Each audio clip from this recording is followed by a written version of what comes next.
Tonight, the first topic we explore is not a person or an empire, but a world beneath the soil. A quiet, earthy world filled with forgotten flavors and textures.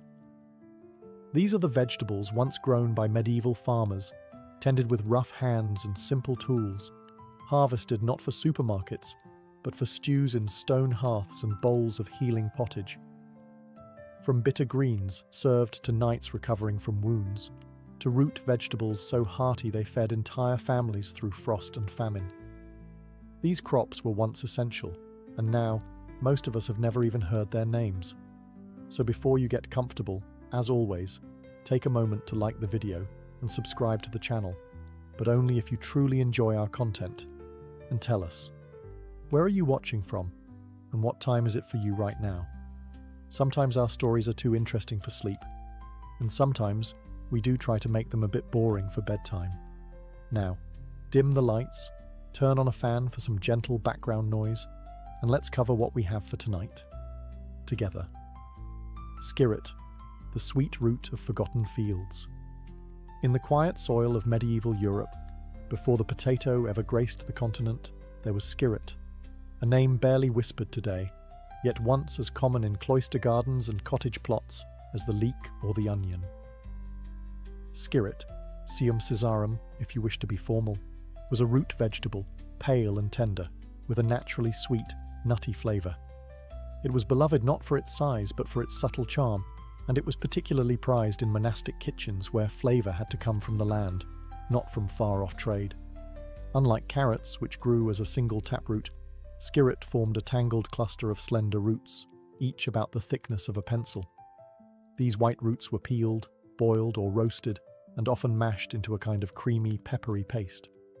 The flavour, though mild, had depth, something between parsnip and sunchoke, with an earthy sweetness that paired well with garlic, onions and herbs from the same garden.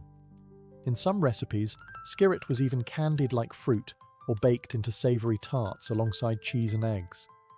But its charm extended beyond the plate. Skirret thrived in damp soil, especially in northern climates, and unlike some finicky vegetables, it didn't demand much of the farmer.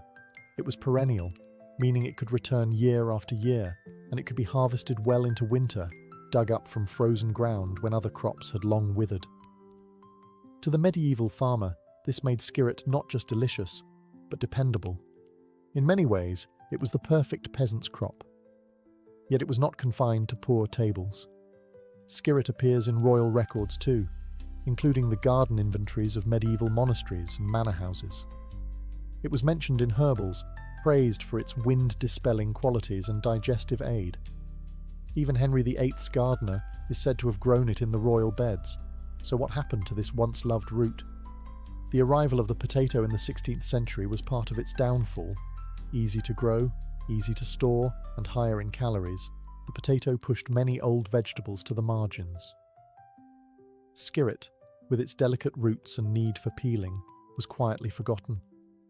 Yet beneath our feet, the seeds of history remain, and sometimes they just need a little light to grow again. Good King Henry, the forgotten green of the cottage wall. In the shadow of stone cottages and along the edges of fields, Good King Henry once reigned, not as a monarch, but as a plant. Known affectionately as poor man's asparagus, this perennial green was a faithful companion to medieval peasants, growing where little else would. Its dark green leaves and tender shoots offered nourishment year after year, needing almost no care in return. Today, few recognize the name, yet in its time, Good King Henry was as vital as bread. The plant's name likely has nothing to do with royalty. Some believe Henry may come from old Germanic roots, meaning home ruler, referencing its closeness to households and its dependable nature.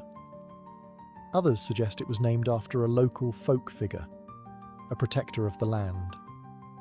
Whatever the origin, the name stuck, and the plant became a staple in peasant gardens across Europe, especially in Britain and the Alps. Its most prized parts were the young shoots, which were harvested in early spring and boiled like asparagus. Soft, slightly bitter, and deeply green, these stalks were among the first fresh foods available after a long winter. Later in the season, The large triangular leaves were picked and cooked like spinach, often stirred into potages, lentil stews, or rustic pies. Though not delicate in flavour, they were rich in iron and vitamins, an essential boost for hard-working farmers and their families. But good King Henry was more than just a food source. Its seeds were ground and used medicinally. Its roots were sometimes dried and stored. Even the ash of its burned leaves was used in early soap making. In an era where survival often depended on the utility of every plant, it proved its worth time and time again. Unlike modern vegetables which demand specific conditions and frequent care, good King Henry was low maintenance. Once planted, it returned each year without complaint. It could grow in poor soil, near stables, or along garden fences. Its persistence made it ideal for the medieval lifestyle, one that left little time for tending delicate crops. So why did it disappear? As spinach, chard, and asparagus became widely cultivated and standardized, good King Henry's rough edges made it seem outdated. Its slow germination, bitter taste, and coarse leaves lost favor with gardeners and cooks seeking refinement. But in its prime, it was a silent, green ally, feeding the humble and enduring, quietly, through the centuries. Salsify. The oyster of the garden. Among the frost-hardened beds of the medieval kitchen garden, there grew a root with a peculiar reputation, salsify, often called the oyster plant. Though it never saw the sea, its creamy white flesh was said to hold a taste faintly reminiscent of oysters, especially when boiled in milk or roasted with herbs. To the modern ear, that might sound curious, even suspect. But in a world without mass refrigeration or global food imports, salsify was a prized winter delicacy. This humble root, long and slender with a tough, hairy skin, thrived in cooler climates and poorer soils. It was planted in early spring and left to grow slowly through the summer. By the time winter rolled in, its flavour had deepened and sweetened, becoming most potent after the first frost. This frost, far from being a threat, was actually welcomed. It signalled that the salsify was ready to harvest, tender and full of flavour. For the medieval cook, preparing salsify required patience. The roots had to be scrubbed thoroughly, peeled, and soaked in water to prevent discoloration. Once prepared, they could be boiled, stewed or mashed like parsnips, or used to thicken soups and stews. The texture was soft but satisfying, almost silky, and the taste, though mild, brought a subtle complexity to otherwise bland winter fare. Beyond its culinary uses, salsify also held a place in herbal medicine. Monastic herbals described it as a remedy for snake bites, liver ailments, and even melancholy. Its milky sap was thought to have purifying properties, and its leaves, while not as commonly eaten, could be fed to livestock when food was scarce. Despite its value, salsify was never as widespread as turnips or onions. It remained somewhat of a niche vegetable, grown in smaller patches or in gardens attached to monasteries and manor houses. Its labour-intensive nature and delicacy made it less ideal for mass cultivation, and when newer, hardier vegetables like the potato arrived, salsify was pushed to the fringes of European agriculture. Today, you might still find it in heirloom gardens or tucked away in seed catalogues, but few remember its place in medieval life. Yet for generations long gone, salsify brought a touch of refinement to rough winters, a quiet reminder that even in the hardest seasons, nature offers something tender, if you're willing to dig for it. Alexander's, the ancient herb. That time forgot. Long before parsley and celery dominated our kitchen counters, medieval farmers turned to a plant called Alexander's. With tall, hollow stalks and deep green leaves, Alexander's was once a star of the medieval herb garden. Known for its slightly peppery celery-like flavour, it was used in everything from stews and salads to pickles and medicinal teas. Today, it's nearly vanished from our plates, but in the Middle Ages, it grew along roadsides, in monastery gardens, and beside castle walls, as familiar as thyme or sage. Originally introduced to Britain by the Romans, Alexander's, Smyrnium olusatrum, was considered essential to any cook's garden. The plant could grow nearly 6 feet tall, and every part of it was useful. The leaves added spice to soups, the stems were blanched and eaten like asparagus, the seeds were used as a peppery seasoning, and even the roots were sometimes roasted as a vegetable. It was, in many ways, the Swiss Army knife of medieval cooking. One of its most unique qualities was its ability to grow in salty coastal soils, places where other crops struggled. This made it especially valuable in monastic communities near the sea, where self-sufficiency was paramount. Alexanders could be foraged or cultivated, and it provided reliable greens during the hungry gap. The bleak early spring weeks when winter stores had run low and summer harvests were still months away. Its flavour, while somewhat bitter to modern tastes, was appreciated for its strength. Medieval recipes often lacked the spices we take for granted today. Pepper, nutmeg, and cinnamon were expensive imports, often reserved for the wealthy. For the common folk, Alexander's filled that gap with its bold, aromatic punch. But with the rise of more refined and consistent vegetables, like cultivated celery, Alexander's began to fade from use. Celery had a milder flavour and didn't self-seed so aggressively. Gardeners found it easier to control, and cooks preferred its cleaner taste. Over time, Alexander's was left to the wild, where it still grows along hedgerows and coastal cliffs in parts of Europe. It is a plant of memory now, a ghost of gardens past. Yet to those who once gathered it in woven baskets, who simmered it in pots over open flames, Alexander's was more than a plant. It was a sign of spring, a burst of green after winter's grey, and a taste of something once ordinary, now rare. Scorzonera, the dark root. With a golden heart tucked beneath the soil like a secret, Scorzonera was one of the most intriguing vegetables found in medieval gardens. With its black bark-like skin and creamy white flesh inside, it was sometimes called black salsify, or viper's herb. It looked rough and wild, but once peeled and prepared, it revealed a surprisingly delicate, almost buttery flavour, sweeter than a parsnip, smoother than a carrot. Though often confused with its cousin salsify, Scorzonera had its own loyal following in the Middle Ages, especially among those who believed in its healing powers. The name Scorzonera may come from the old Italian word scorzonera, meaning black bark, a nod to its gnarled appearance. Some believed it could cure snake bites, hence the nickname viper's herb. Apothecaries dried its roots, ground them into powders, and prescribed them as antidotes for venom, plague, and even melancholy. Whether it truly held these powers is unknown, but its reputation spread across Europe, and soon Scorzonera had a place in both kitchen and infirmary. For farmers, it was a dependable crop. It grew slowly but steadily, thriving in cool climates and needing little attention once established. Harvesting it required care, as its roots could easily snap, long and fragile, often buried deep in the earth. But those who grew Scorzonera knew it was worth the trouble. After a harsh winter, the promise of its soft, nutty flavour was enough to coax any cook into the garden with a spade. Culinary uses varied by region and rank. In monasteries, Scorzonera was boiled and served with herbs or grains. In noble households, it might be baked into savoury pies or layered in roasted vegetable dishes. Its subtle sweetness made it a flexible ingredient, able to complement meat, fish, or stand on its own.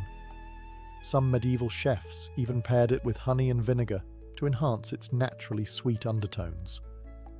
Despite its value, Scorzonera eventually faded from popularity. The rise of easier, higher-yield root crops, like potatoes and carrots, pushed it aside. Its tough exterior and need for peeling made it inconvenient for modern tastes. But in the Middle Ages, Scorzonera was more than just food. It was medicine, hope, and warmth in a cold season, a reminder that beneath even the roughest skin, something golden might wait. All it asked was that you dig a little deeper. Medlar. The fruit that had to rot to ripen strange, wrinkled and soft to the touch, the medlar is perhaps one of the most misunderstood fruits ever grown in medieval Europe. It resembled a small brown apple with an open, star-shaped bottom, often earning it the crude nickname open arse in Old English texts. But beyond its odd appearance was a fruit that held a cherished place in medieval cuisine and culture. Unlike most fruits, the medlar had to undergo a process called bletting, a kind of controlled rot, before it became edible. And when it did, it transformed into something soft, sweet, and richly flavoured, like spiced applesauce with a touch of wine. Medlar trees were slow-growing but sturdy, thriving in cooler climates. They were often planted near monasteries, manor orchards, or tucked into the corners of kitchen gardens. The fruit was harvested in late autumn, long after apples and pears were gone, and then stored in straw or on windowsills until it softened. This made the medlar a valuable winter treat, a rare sweetness when most other fruits were long gone. Medieval cooks understood the art of patience, and the medlar rewarded those who waited. Once bletted, the fruit could be eaten with a spoon straight from its skin or mashed and served with cream, wine, or cheese. It also found its way into jellies, sauces, and festive tarts. Some wealthier households added medlar preserves to their winter feasts, pairing the fruit with roasted meats or mulled wine. But the medlar wasn't just culinary, it held symbolic meaning too. Poets and playwrights used it as a metaphor for aging, for hidden sweetness, and for things that appear unlovely, but contain beauty within. Shakespeare mentioned it more than once, often with a wink of earthy humour. It was, in many ways, the perfect medieval symbol. Humble in appearance, slow to mature, but full of depth and richness when treated with care. Over time, as new fruits like oranges, peaches and bananas reached European markets, the medlar lost its place. Its requirement for ripening after harvest made it unfashionable in the age of convenience. But in its day, the medlar was a fruit of contemplation, one that reminded medieval people that time, decay and patience could yield surprising rewards. And perhaps that beauty doesn't always look perfect at first glance. Rampion, the root behind a fairy tale. In the quiet corners of medieval herb gardens and cottage plots, rampion once grew as both food and folklore. With its soft, edible leaves and slender white roots, rampion was a favourite of peasant families and monastic gardeners alike. But for many today, the name is most familiar not from old recipes, but from the story of Rapunzel, the fairy tale girl named after this very plant. Rampion, also called Campanula rapunculus, was a biennial herb whose young leaves were eaten like spinach and whose roots were crisp, tender, and mildly sweet, almost like a delicate radish or parsnip. In spring and early summer, the plant offered nutritious greens, and by late autumn, it provided a small but satisfying root vegetable. For medieval families with little land and even less money, rampion was a gift, easy to grow, resilient, and entirely edible from leaf to root. It thrived in ordinary garden soil and didn't need rich compost or careful tending. This made it ideal for household plots, often grown alongside turnips, leeks, and herbs. The leaves were gathered while young and tender, stirred into soups, or eaten raw with vinegar and salt. The roots, once thick enough, were pulled up in late fall and roasted, boiled, or eaten raw in salads.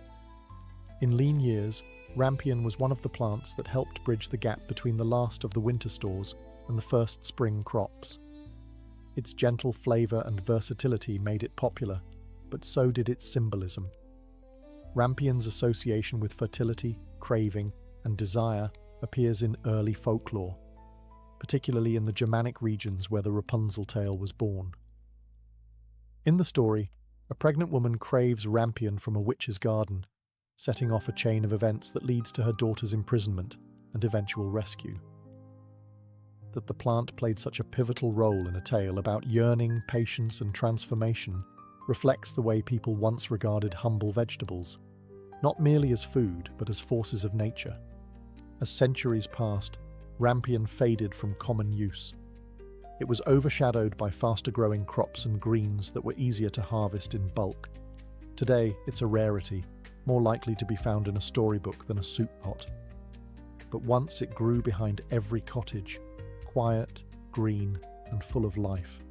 A plant of hunger and healing, of daily meals and bedtime stories. A root that once fed both the body and the imagination. Chervil root, the delicate flavour of monastic gardens. Nestled in the shaded corners of medieval gardens, especially those tended by monks and herbalists, grew a pale and slender root known as chervil root. Though it shares its name with the more familiar chervil herb, known for its fern-like leaves and mild anise-like flavour, the root variety, Cherophyllum bulbosum, was its own distinct treasure. Delicate in taste and texture, chervil root offered medieval cooks a refined option in a world where many vegetables were coarse, bitter or starchy. Visually unremarkable, the root resembled a thin, stubby carrot with light brown skin and ivory flesh. Its flavour, however, was anything but plain. When boiled or roasted, chervil root developed a sweet, nutty, almost chestnut-like taste with a subtle hint of licorice. This mild, aromatic profile made it highly prized in monastic kitchens, where food was not only meant to nourish, but also to soothe body and soul.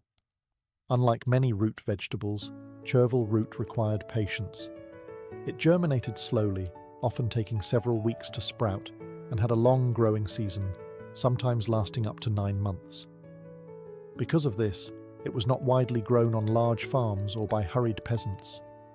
Instead, it was cultivated in controlled garden beds, often by monks or careful gardeners who had the time and knowledge to nurture it.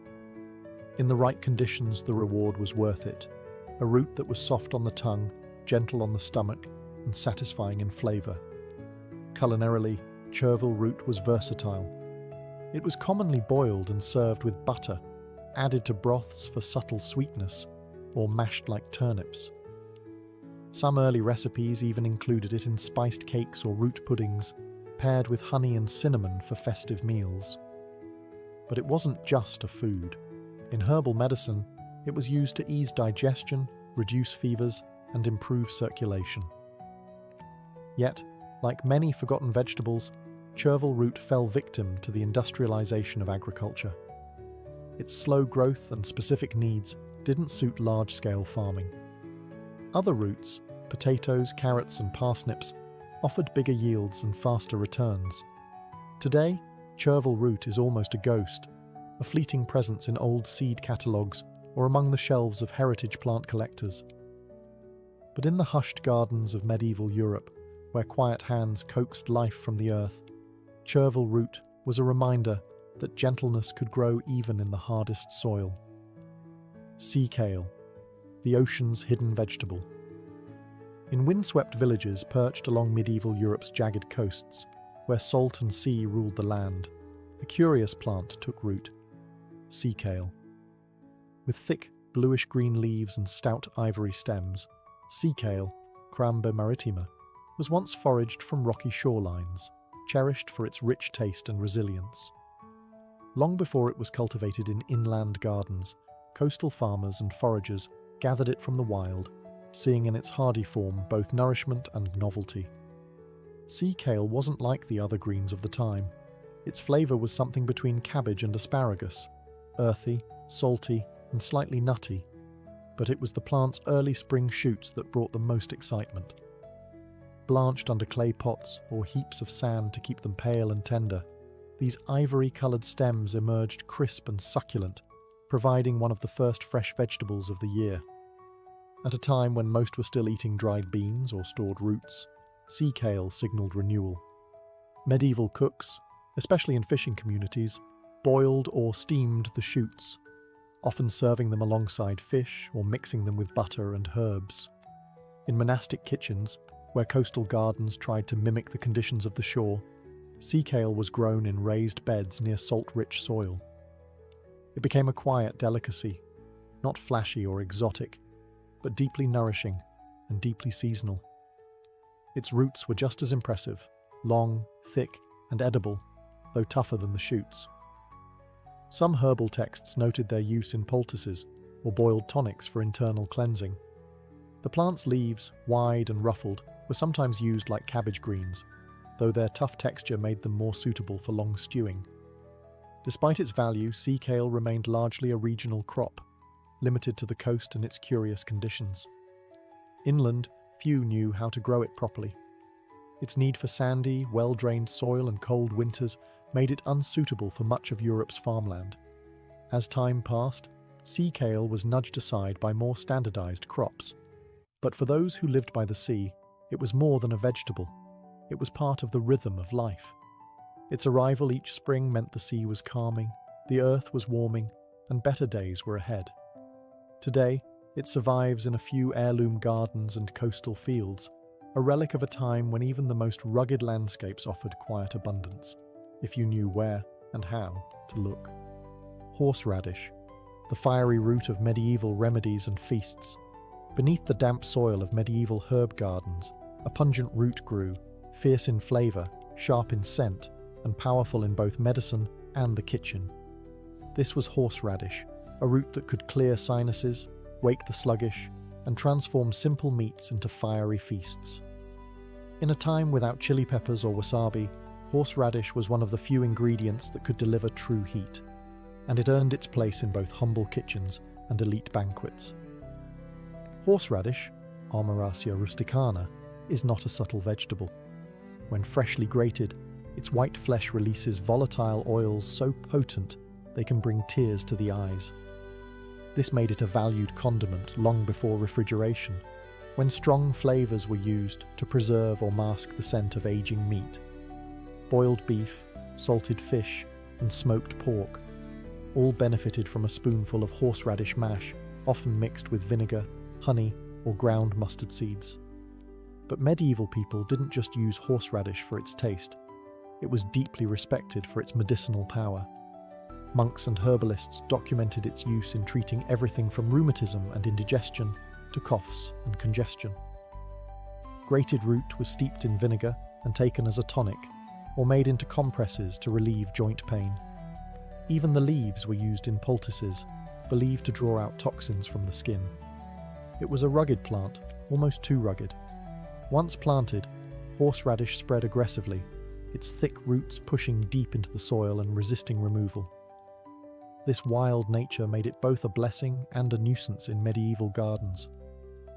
Farmers often kept it in separate corners, allowing it to grow undisturbed, knowing it would return each year without fail. Its role in feasts was especially notable during winter and spring, when heavy meats needed cutting and fresh herbs were scarce. Horseradish brought brightness and heat to otherwise dense meals. It also played a role in early seasonal rituals and religious traditions, often associated with purification and rebirth, especially around Easter in Central Europe. Though still known today, horseradish has largely been reduced to a condiment in modern cuisine. But in the Middle Ages, it was more than a fiery flavour. It was a cure, a challenge, and a mark of culinary boldness. For the medieval farmer, it was a root that reminded them the earth could bite back, and sometimes that was exactly what was needed. Parcel, the lost hybrid of two kitchen staples. In the medieval garden, where every plant had to earn its place through usefulness and hardiness, there once grew a quiet hybrid, parcel. As the name suggests, parcel was a natural blend of parsley and celery, sharing traits with both yet standing apart as its own modest treasure. While today it's nearly unknown, in its time, parcel offered cooks and healers a double blessing, the aromatic leaves of parsley with the crisp stalks of young celery. Parcel thrived in the same kind of well-drained, fertile beds that monks and farmers used for their everyday herbs. Its leaves were finely serrated and dark green, much like flat-leaf parsley, but with a slightly fuller body. The stems were firm and mildly crunchy, not quite as thick as celery, but sturdier than parsley's usual thin stems. This made the plant incredibly versatile. You could chop it finely to flavour stews, toss the stalks into broths for depth, or chew it raw as a digestive aid. In an age where imported spices were rare and costly, parcel's ability to add complexity to food with just a handful of leaves made it a favoured herb. It was frequently used in potages, lentil dishes, or mixed with barley and leeks in rustic countryside meals. In noble kitchens, where flavour mattered as much as presentation, parcel provided both, delicate flavour and attractive garnish in one plant. Its usefulness didn't end in the kitchen. Parcel, like its parsley and celery parents, was valued medicinally. Monastic herbals described its leaves as cleansing and warming, used to stimulate appetite or relieve water retention. It was chewed after meals to freshen breath and soothe the stomach, and infusions were made to aid digestion and reduce swelling. Despite its promise, parsley never reached the widespread popularity of either of its parent plants. As time passed and cultivated celery grew into a larger, more tender variety, parsley was gradually forgotten. It was too subtle for mass farming and too delicate to survive in rougher soils without care. Gardeners stopped saving its seeds. Recipes stopped mentioning it. Today, it survives only in obscure botanical texts and heirloom seed collections, a shadow of a flavour once known by hand and taste, not by name. But in the medieval world, parsley was a small miracle, two plants in one, grown not for flash, but for flavour, comfort, and quiet utility. Lovage, the spicy giant of the medieval herb garden.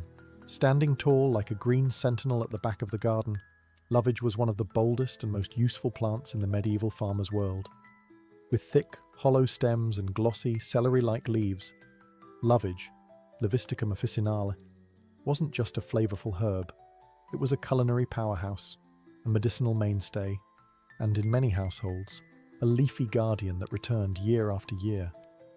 In taste, lovage was intense, sharp, spicy, and aromatic, like a concentrated blend of celery and parsley with hints of anise.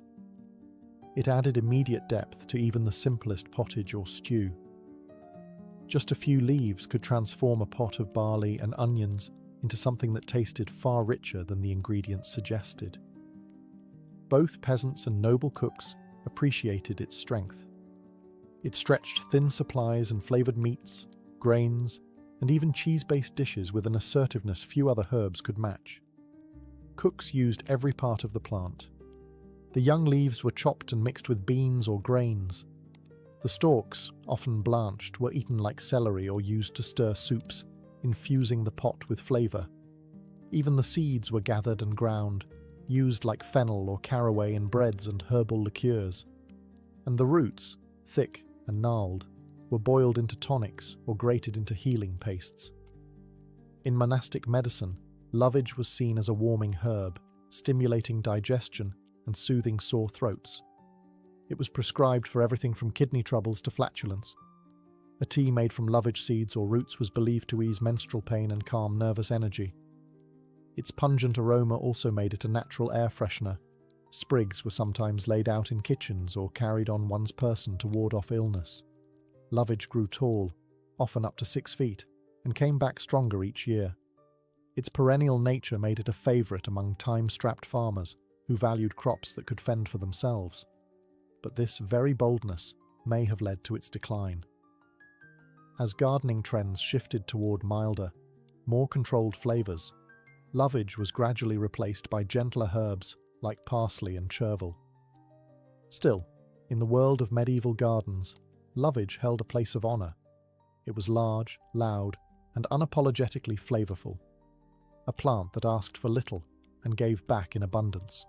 In a time of scarcity, that made all the difference. Fat hen, the wild green, that fed the fields. In the margins of ploughed land, along hedgerows, and between rows of cultivated crops, a wild green thrived. Fat hen, also known as lamb's quarters or chenopodium album. To modern gardeners it may look like a weed, and indeed many pull it up without a second thought. But to medieval farmers, fat hen was no nuisance.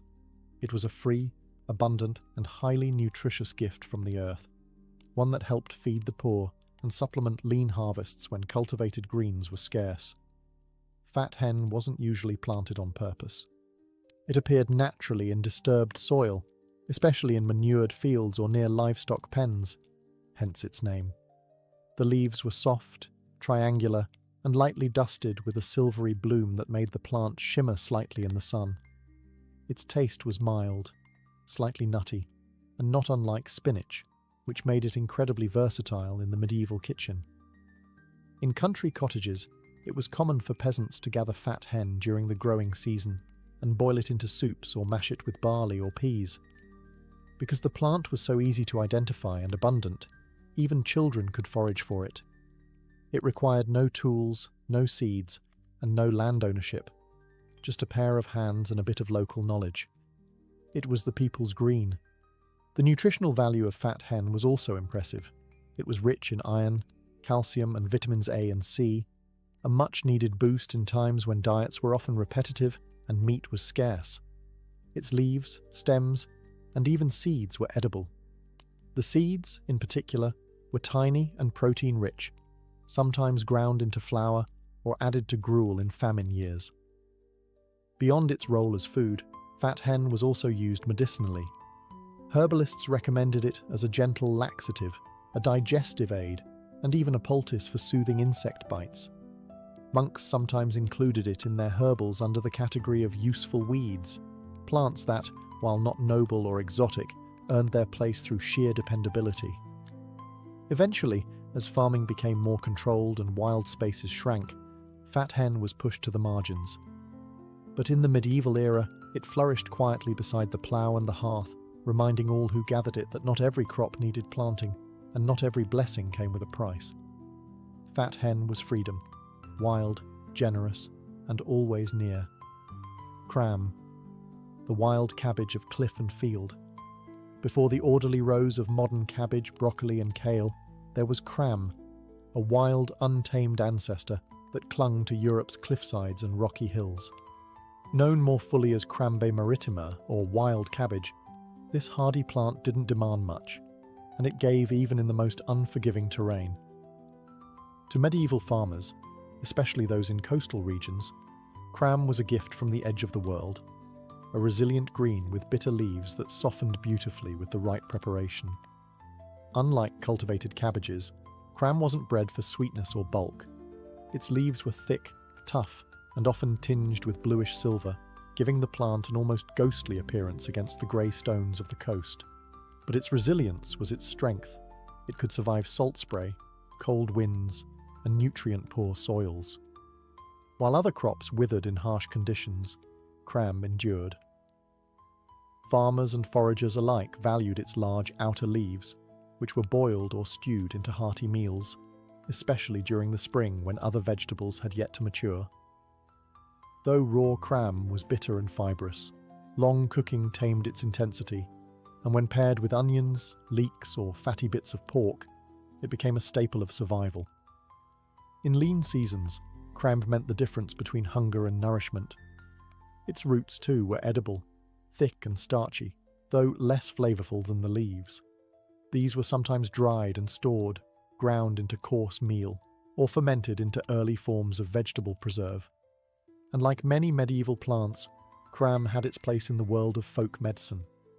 Herbal texts noted it as a remedy for digestive troubles and a way to cleanse the humours, language typical of medieval health theory.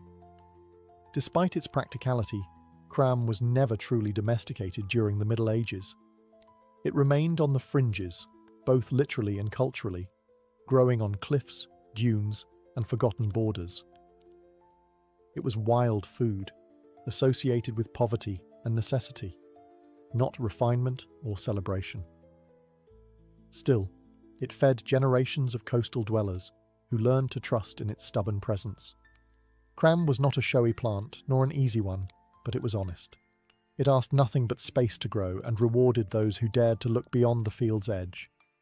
In a world ruled by seasons and struggle, cram was quiet proof that even in bitter soil, life could thrive.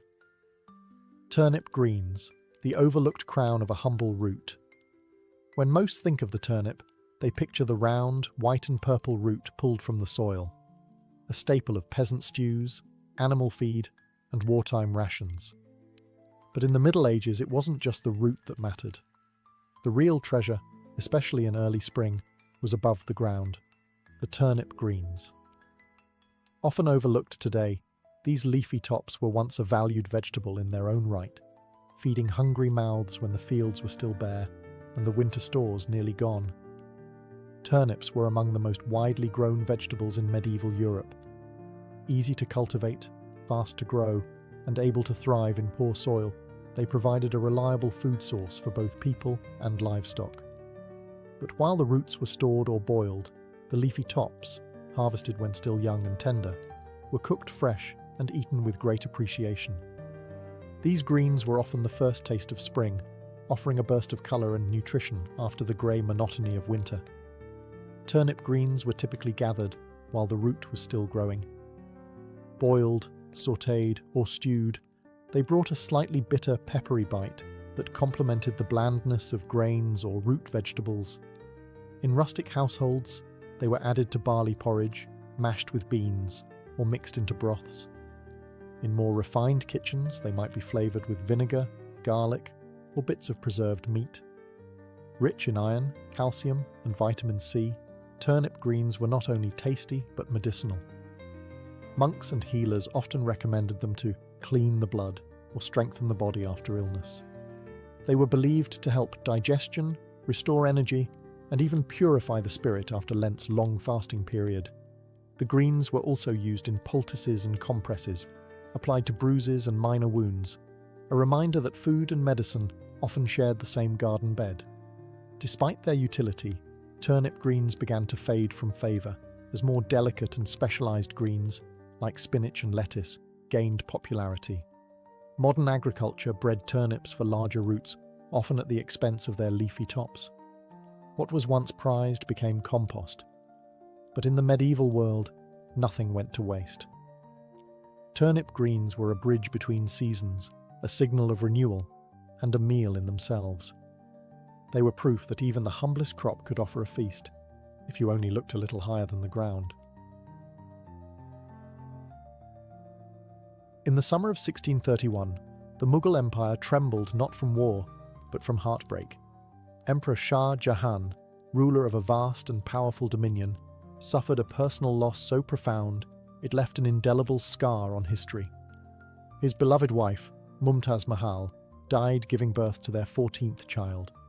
She was not only his consort, but his confidant, his spiritual companion, and the light of his court. Overcome by grief, Shah Jahan withdrew from public life for months. Witnesses claimed his hair turned white from sorrow, and his once vibrant demeanour dulled to silence. But from this deep mourning, something extraordinary was conceived, an idea not of war or conquest, but of timeless beauty. The emperor vowed to build a monument so perfect, so serene, that it would forever stand as a testament to his love for Mumtaz. It would be her eternal resting place, and through it, her memory would never fade. This idea would become the Taj Mahal, not merely a tomb, but an architectural expression of eternal devotion. Shah Jahan spared no expense. He envisioned a structure that would reflect the very heavens, rising in pure white marble, as if untouched by time or sorrow. He imagined a garden that would symbolize paradise, a dome that would mimic the celestial sphere, and symmetry so flawless it would mirror the divine order of the cosmos. Every element would be intentional, poetic, and sacred. To bring this vision to life, he summoned the greatest minds and hands of the empire and beyond. Architects from Persia, artisans from the Ottoman Empire, calligraphers from Baghdad, and masons from across India. It would be a union of cultures, much like the Mughal court itself, and it would take more than 2 decades to complete. Yet even before the first stone was laid, the Taj Mahal existed, in the mind of a grieving emperor who transformed his anguish into art. His vision wasn't just of a mausoleum, but of an earthly paradise where love could defy time and memory could be carved in stone. From Shah Jahan's sorrow came one of humanity's most enduring wonders, a marble promise whispered through centuries. She was loved. She is remembered. Behind the elegance of the Taj Mahal lies the genius of thousands, a silent army of architects, engineers, artisans and labourers whose skills shaped Shah Jahan's sorrow into stone. At the helm of this immense undertaking was Ustad Ahmad Lahouri, widely believed to be the chief architect. A Persian-trained master, Lahouri was more than just a builder. He was a visionary, capable of translating abstract ideas like devotion, grief, and paradise into architectural form. But he was not alone. The Taj Mahal was a fusion of expertise drawn from across the Mughal Empire and beyond. Shah Jahan gathered specialists from the far corners of his realm: Turkish dome designers, Persian garden planners, Indian stonecutters, and Central Asian tile masters. It is said that over 20,000 workers laboured on the site, and more than 1,000 elephants hauled materials from distant lands. The Mughal treasury bore the weight of the costs, but to Shah Jahan, no sum was too great for love. Each artisan brought a piece of the world with them. From Persia came calligraphers who would inscribe verses from the Quran across the marble surfaces in elegant black script. From Bukhara and Samarkand came inlay artists who would press semi-precious stones, lapis lazuli, jade, turquoise and carnelian, into white marble in floral designs that seemed to bloom from the stone. From Rajasthan and Gujarat came the finest masons, with years of experience carving and polishing the hard, translucent marble known as Makrana stone. And yet, even with such a vast array of talents, the project maintained an astonishing unity of vision. This harmony was possible because of meticulous planning. The architects employed complex geometrical calculations, scaled blueprints, and full-sized templates. Every part, from the base platform to the minarets to the central dome, had to be designed with perfect proportionality and symmetry. The result was not just a building, but a masterpiece of collaboration, a synthesis of architectural traditions and technical mastery. While Shah Jahan may have been the soul of the Taj Mahal, these builders were its hands. Without them, his grief might have faded into silence. But through their labour, his mourning became a marvel. A palace of sorrow turned into a poem of light, shadow, and enduring love. Long before the glistening marble walls of the Taj Mahal rose to the sky, the work began deep below, with a foundation that had to support not just the weight of stone, but the burden of memory, empire, and eternity. The site chosen was along the Yamuna River in Agra, its flowing waters symbolizing the eternal stream of paradise. But the proximity to the river also posed a challenge: how to ensure stability in soft, potentially shifting ground. Engineers devised a solution that was both ingenious and bold. They created a deep stone platform, reinforced with layers of rubble and well foundations, a kind of floating base that would distribute the immense weight of the mausoleum and its surrounding structures. A series of brick wells were filled with compacted stone and rubble, acting like anchors, while large wooden platforms tied everything together. This method not only stabilized the soil, but protected the monument from the erosion and seasonal flooding of the Yamuna. Once the foundation was secure, attention turned to the materials. The most iconic of these was the luminous white marble, quarried from Makrana in Rajasthan, over 300 kilometers away. This marble was prized for its purity, translucence, and ability to reflect light, a choice as symbolic as it was practical. It gave the Taj Mahal its heavenly glow, changing hues with the sun: pink at dawn, pearly white at noon, golden at dusk, and silver by moonlight. But the marble was only part of the story. Red sandstone formed the structural core of many surrounding buildings. Semi-precious stones from across the known world were brought in for inlay: jade and crystal from China, turquoise from Tibet, lapis lazuli from Afghanistan, onyx from Persia, and even sapphires and rubies from Sri Lanka. These were used to create the intricate floral mosaics that adorned the walls, floors, and ceilings.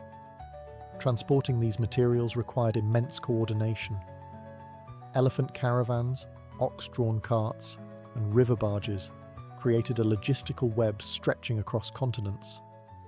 Artisans set up workshops right on the construction grounds, carving, polishing, and fitting stones with painstaking precision. Every material in the Taj Mahal, from the smallest gemstone to the vast marble slabs, was chosen with care, not just for beauty, but for meaning.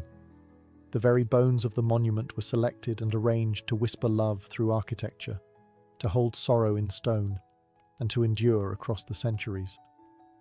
Crowning the Taj Mahal is its most iconic feature, the Great Central Dome. Towering nearly 73 meters above ground, the dome is both a marvel of engineering and a symbol of celestial perfection.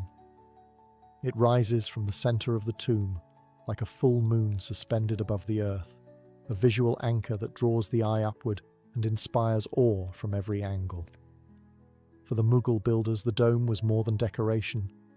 It was a metaphor for the heavens, the cosmic canopy under which love, death, and eternity unite. The dome's design follows the classic Persian double dome technique. This means it has two shells, an inner dome visible from inside the tomb chamber, and a larger outer dome that dominates the skyline. The inner shell preserves the correct proportions within the space, while the outer shell creates grandeur when viewed from the gardens and afar. Between the two lies a hollow chamber that both lightens the structure's weight and enhances its acoustic resonance. Constructed of marble and crowned with a gilded finial, the dome was a test of balance and symmetry. Engineers had to ensure it sat perfectly atop the central chamber's octagonal drum, distributing its massive weight evenly without warping the structure below. To do this, they used intricate calculations and a series of support arches hidden within the drum. The outer dome was carefully tapered, its silhouette flaring gently before narrowing to a perfect point. A shape that mirrored the geometry of a lotus bud, a sacred symbol in both Hindu and Islamic art. Atop the dome is the kalash, a brass finial inlaid with gold that combines Hindu and Islamic motifs. Below, 4 smaller domed kiosks, or chhatris, frame the central dome, adding visual harmony and balance. These smaller domes echo the main one, reinforcing the architectural rhythm and enhancing the monument's majestic skyline. Inside, the echo chamber of the inner dome was designed to amplify the sound of prayers or whispered verses. The acoustics are so finely tuned that a single spoken word can reverberate softly across the chamber, as if the tomb itself breathes. The dome of the Taj Mahal is not just a structural achievement. It is a sculpted sky, a visual poem written in stone. It turns grief into beauty, and sorrow into something that rises, eternally, toward the divine. The Taj Mahal is often admired for its beauty, but beneath that beauty lies an invisible language, one of geometry, symmetry, and sacred proportion. Every inch of the monument is governed by precise mathematical planning, reflecting not just architectural genius, but a deep philosophical belief that harmony in structure mirrors harmony in the cosmos. For the Mughals, symmetry was sacred. It was order amidst chaos, eternity within time. At the heart of the Taj Mahal's layout is the principle of bilateral symmetry, a perfect mirror image balance on either side of the central axis. The mausoleum, the reflecting pools, the flanking mosques and guest pavilions, even the surrounding gardens, are laid out with an exactness that feels almost supernatural. This symmetry isn't just horizontal, it extends vertically as well, in the dome, the minarets, and the raised marble platform that elevates the tomb above all else. The mausoleum itself is a square within a square, following the hasht bihisht, 8 paradise chambers, floor plan often used in Islamic architecture.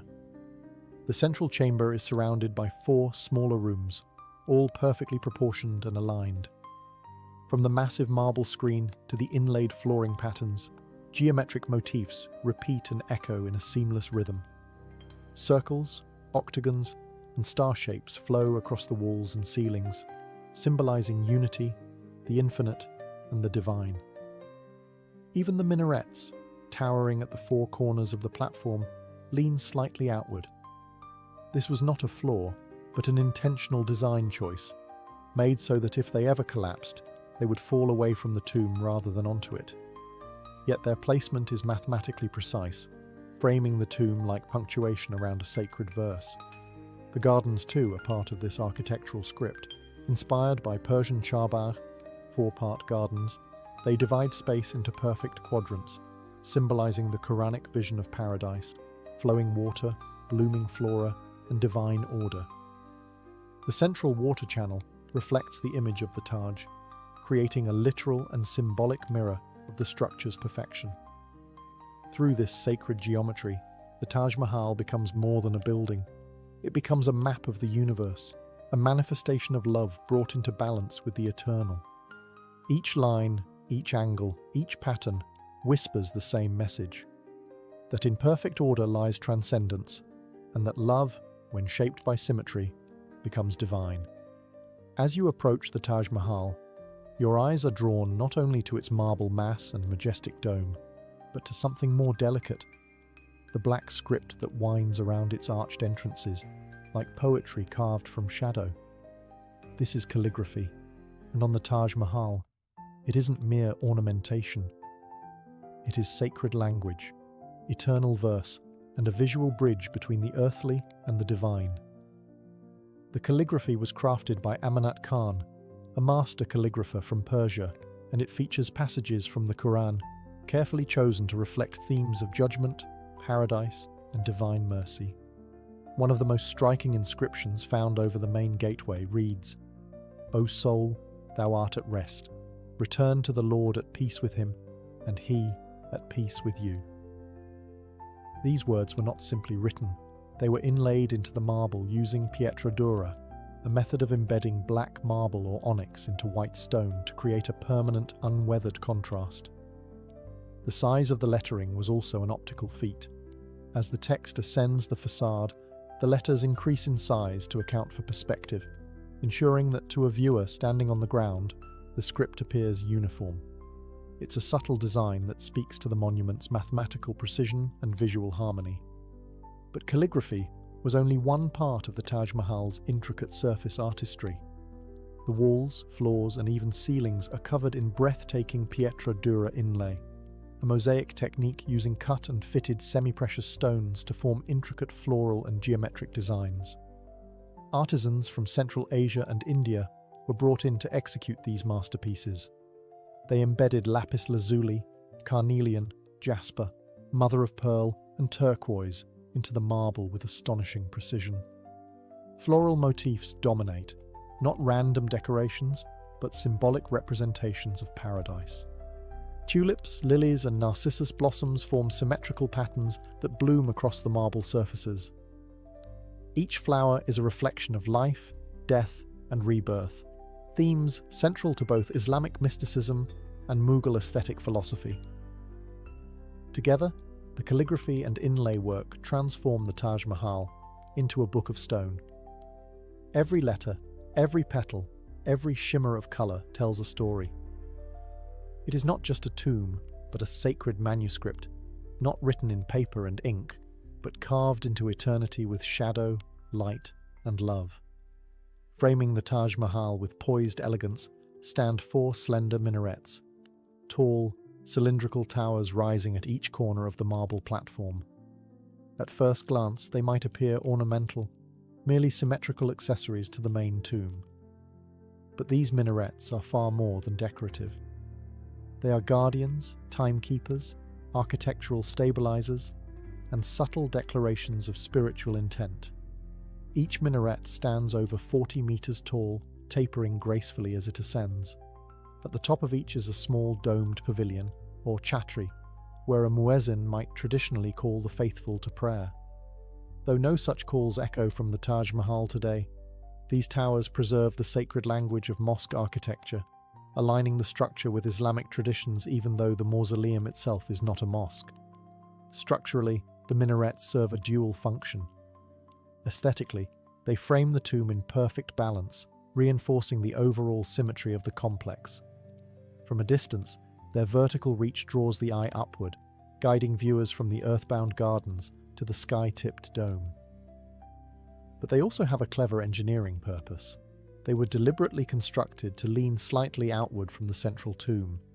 This subtle tilt means that in the event of an earthquake, the minarets would collapse away from the mausoleum, protecting its delicate core. Their construction reflects the same precision and care lavished on the rest of the complex. Made from the same gleaming Makrana marble, the minarets are segmented by balconies that allow for visual breaks and access points. Each level is marked by intricate carvings and bordered with jali screens, perforated marble that filters light and air. merging form with function. These minarets also serve as time markers within the monument's broader spiritual narrative. Like the four cardinal directions, they orient the visitor in space, suggesting the completeness of the Taj, a building that exists in perfect alignment with both earthly geometry and heavenly ideals. In this way, the minarets subtly echo the Islamic concept of Tawheed, the unity of all things under one divine order. They do not shout and they do not dominate. They stand watch, silent and unmoving, century after century. In their quiet strength and slender grace, they embody the very essence of the Taj Mahal, devotion held in stillness, eternity made visible in marble. As you pass through the grand gateway and catch your first full glimpse of the Taj Mahal, it is not just the marble that leaves you breathless, it is the space around it. Sprawling before the tomb is a meticulously designed garden, serene and symmetrical, carved into four perfect quadrants by reflecting pools and walkways. This is the Charbar, a Persian-inspired layout symbolizing paradise itself, not simply a place to rest, but a vision of eternity in bloom. The concept of the Charbagh has deep roots in Islamic art and culture. Derived from ancient Persian garden design, it divides space into four parts, usually representing the four rivers of paradise described in the Quran, of water, milk, wine, and honey. At the heart of this layout stands the tomb, positioned as the spiritual center, the soul's destination in the afterlife. But Shah Jahan's Taj Mahal garden made a subtle and revolutionary change. Traditionally, in Charbagh designs, the tomb is located at the center. Here, however, it is placed at the northern edge, along the banks of the Yamuna River. Scholars suggest this was to allow the tomb to be reflected endlessly in the river, symbolizing the soul's passage beyond this world into the eternal flow of divine presence. The garden itself was planted with cypress trees, symbolizing death and eternity, and flowering trees like pomegranate and jasmine, representing life and renewal. Beds of herbs, roses, and flowering shrubs lined the paths, their scents rising gently with the morning mist. The sound of water flowing through aqueducts and fountains added another layer of tranquility, a reminder of the divine harmony this space was meant to evoke. At the center of the garden is a large marble tank, the Haud al-Kauthar, the pool of abundance, named after a celestial river mentioned in Islamic tradition. Its mirror-like surface reflects the image of the Taj Mahal, as if the heavens themselves were holding the monument in stillness. These gardens were not for strolling, but for contemplation. They were places to prepare the soul, to remember the eternal, and to experience beauty not as luxury, but as truth. In this quiet landscape of symmetry and scent, Shah Jahan made his love story bloom, not just in stone, but in soil. For all its splendor and symmetry, the Taj Mahal carries an air of mystery, a sense that something deeper lies beneath its surface, waiting to be uncovered. Beyond the craftsmanship and calculation, hidden within its marble walls and silent chambers, are legends and secrets passed down for centuries. Some are rooted in fact, others in myth, but together they add layers of intrigue to this monument of love. One of the most persistent tales is that of Shah Jahan's second, Black Mausoleum. According to legend, he planned to build an identical tomb in black marble across the Yamuna River, where he would eventually be laid to rest, facing Mumtaz forever. A bridge of silver or black stone would connect the two. But before the project could begin, Shah Jahan was overthrown by his own son, Aurangzeb, and imprisoned in Agra Fort. From his cell, it's said he gazed at the Taj Mahal until the end of his days, never completing his dream. Yet, archaeologists have never found definitive evidence of a foundation for the Black Taj. Some believe the myth arose from the reflection of the white mausoleum in the dark waters of the Yamuna, a ghostly mirror of what might have been. Others see it as symbolic, a poetic way to express the incompleteness of a life interrupted by betrayal. Another mystery lies beneath the cenotaphs. While the central chamber displays the ornate false tombs of Mumtaz and Shah Jahan, their true graves lie in a simple crypt directly below. These real tombs are unadorned and modest, in keeping with Islamic tradition, a sharp contrast to the grandeur above, and a reminder that death, in the end, strips all things bare. Then there are the architectural anomalies, staircases that lead nowhere, sealed chambers beneath the platform, and missing inscriptions scholars have yet to decode.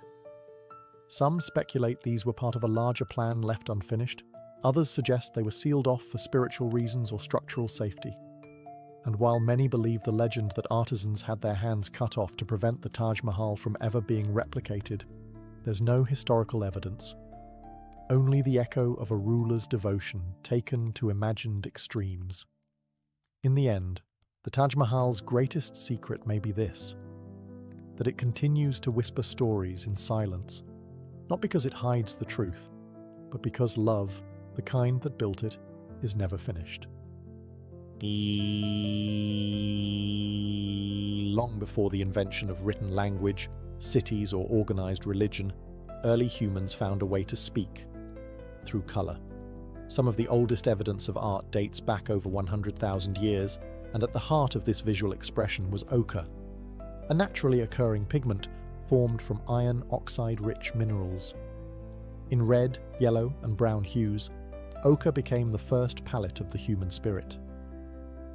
The oldest known use of ochre comes from the Blombos Cave in South Africa, where archaeologists discovered pieces of ochre engraved with geometric designs, dating back nearly 75,000 years. Nearby were grinding tools and shell containers that suggest early humans weren't just using ochre randomly. They were mixing it, storing it, and applying it with purpose. These were the first painters, alchemists of earth and fire. Across continents and eras, ochre appears as a constant in prehistoric art. In the famed caves of Lascaux in France and Altamira in Spain, red ochre formed the outlines of bison, deer, and human figures. These images weren't just decorative, they were ritualistic, symbolic, deeply tied to survival and spirituality. Some historians believe ochre was used to summon animals in hunting ceremonies, while others see it as a marker of early shamanic practices. Red ochre, in particular, was associated with life and death. It mirrored the color of blood and was often applied to the bodies of the dead in burial rituals. Skeletons from Paleolithic graves have been found stained in red, as if painted for a journey beyond. In this way, color became more than expression. It became memory, protection, and prayer. But ochre wasn't only spiritual. It had practical uses too. When mixed with animal fat or water, it could be used as sunscreen, insect repellent, or a sealant for tools and hides. The same pigments that painted walls also preserved skin and bone, showing how deeply color was woven into the fabric of daily life. These ancient pigments mark the beginning of art history, a legacy not of words but of vision. Ochre was humanity's first brushstroke, a signal that we were more than animals. We were creators, we were storytellers. And even in darkness, we reached for color to say, we were here. To the ancient Egyptians, color was never arbitrary. It held power, symbolic, spiritual, and even magical. Every hue in their art, architecture, and ritual objects was chosen with intention, reflecting their complex worldview where the divine and mortal were always intertwined. Among their most important colors were blue and green, tones not easily found in nature, and therefore highly revered. Blue in particular was associated with the heavens, the Nile, and the sacred qualities of life and rebirth.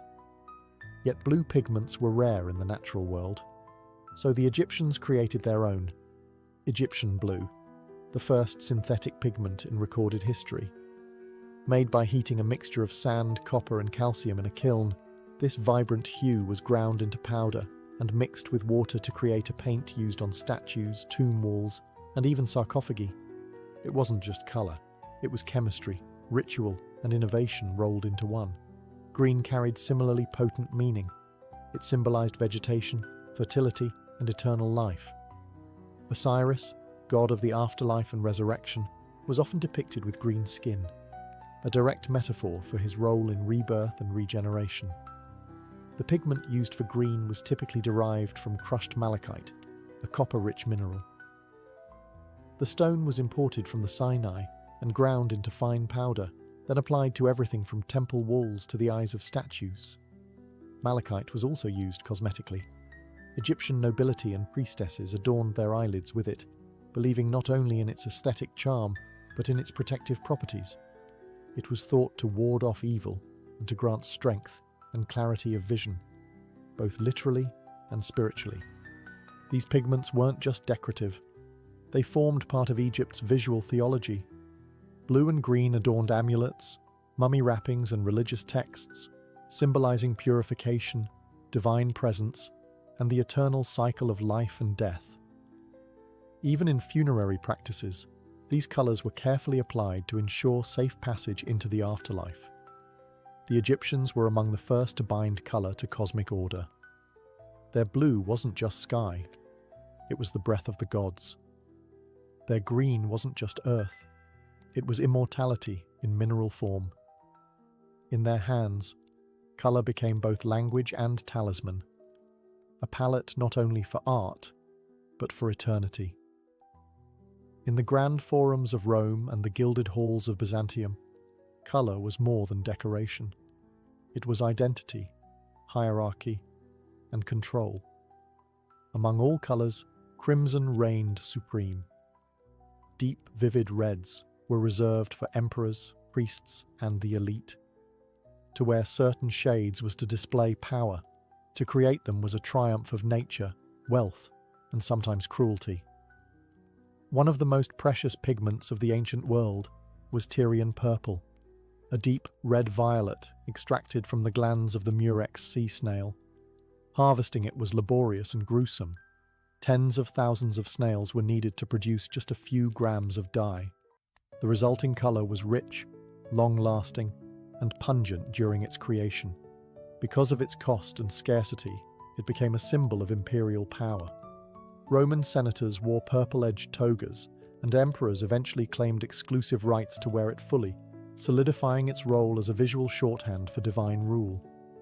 As Rome transitioned into the Byzantine Empire, crimson and purple maintained their status, but became even more politically charged. Empresses gave birth in the porphyra, a chamber lined with purple stone, so their children could be declared born in the purple, a phrase that denoted legitimate royal birth. Purple ink was used to write imperial decrees, and possessing or wearing the color without permission could be considered treason. But while Tyrian purple dominated courtly life, another pigment surged in artistic spaces: vermilion. Derived from cinnabar, a red mercury sulfide mineral, vermilion was ground into a brilliant, slightly orange-red pigment. It became a favorite for wall frescoes, manuscript illuminations, and religious iconography. The Romans used it in frescoes at Pompeii, while Byzantine artists blended it with gold leaf to illuminate sacred texts and icons. Red, in this context, was layered with symbolism: the blood of martyrs, the fire of the Holy Spirit, the passion of Christ, and the might of empire. It glowed in mosaics and manuscripts, shimmered on priestly robes, and blazed from the domes of sanctuaries. In Rome and Byzantium, color was a system of signs, a language written in pigment and fabric. Crimson didn't just catch the eye, it commanded obedience, marked divinity, and wrapped itself around history like a royal mantle. Across Asia, color in art was not simply visual, it was deeply symbolic, tied to philosophy, religion, and cosmology. In China, Japan, and India, artists didn't just paint with pigments, they told stories about the universe, the spirit, and human nature. Each hue carried layered meaning, often rooted in sacred texts or elemental belief systems. In ancient China, color symbolism was governed by the wuxing, or 5 elements: wood, fire, earth, metal, and water, each associated with a direction, a season, and a color. Green, wood, symbolized growth and spring. Red, fire, stood for joy. And summer, yellow earth, represented centrality and balance, white, metal, signified mourning and purity, and black, water, conveyed depth and the unknown.